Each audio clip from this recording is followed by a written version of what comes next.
महोदय, मैं अपने बारे में कहता हूँ। जब मैं छोटा था और कॉलेज में पढ़ रहा था, तब रूस और जापान के बीच युद्ध छिड़ा।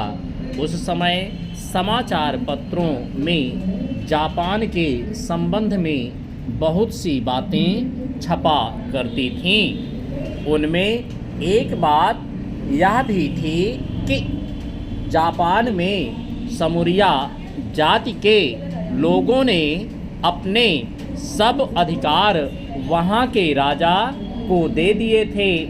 उसके बाद जापान बड़ी उन्नति कर सका। हम लोग यह पढ़कर आश्चर्य और सराहना करते थे। उससे बढ़कर हमारे यहाँ के लोगों ने स्वराज्य स्थापित होने के बाद 1-2 वर्ष में एक उदाहरण उपस्थित करके दिखाया।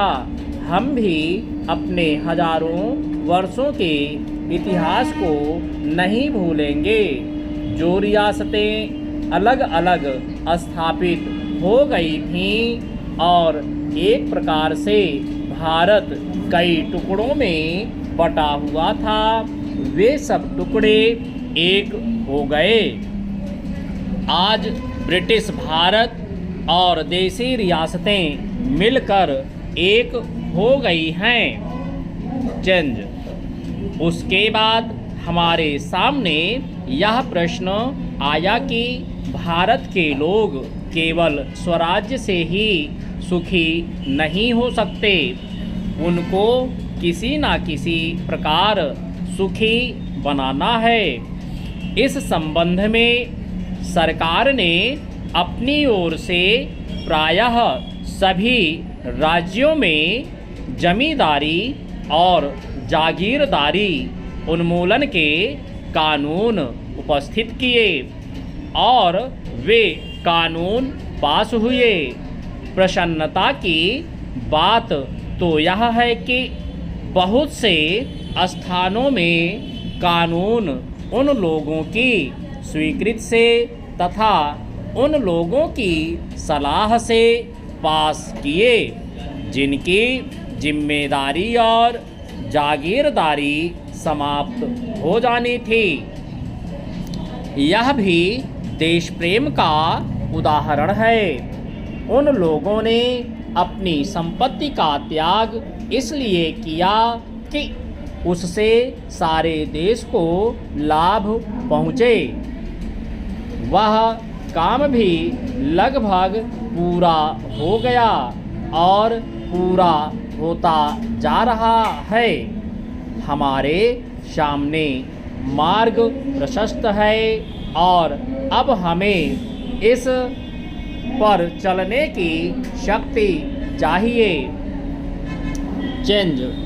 हम में परस्पर कभी कभी इस प्रकार की संकुचित धार्मिक अथवा सामाजिक भावना देखने में आती है, जिसके कारण कभी कभी लड़ाई झगड़े हो जाते हैं। हम इस चीज़ को भी दूर करने का प्रयत्न कर रहे हैं। हमारे संविधान में स्पष्ट बता दिया गया है कि कोई चाहे किसी भी धर्म का क्यों ना हो, किसी भी जाति का क्यों ना हो, इस देश में सबको समान अधिकार है।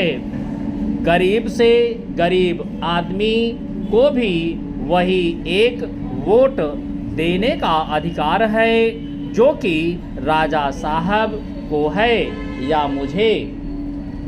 धर्म के नाम पर किसी प्रकार का भेदभाव नहीं किया जाता है।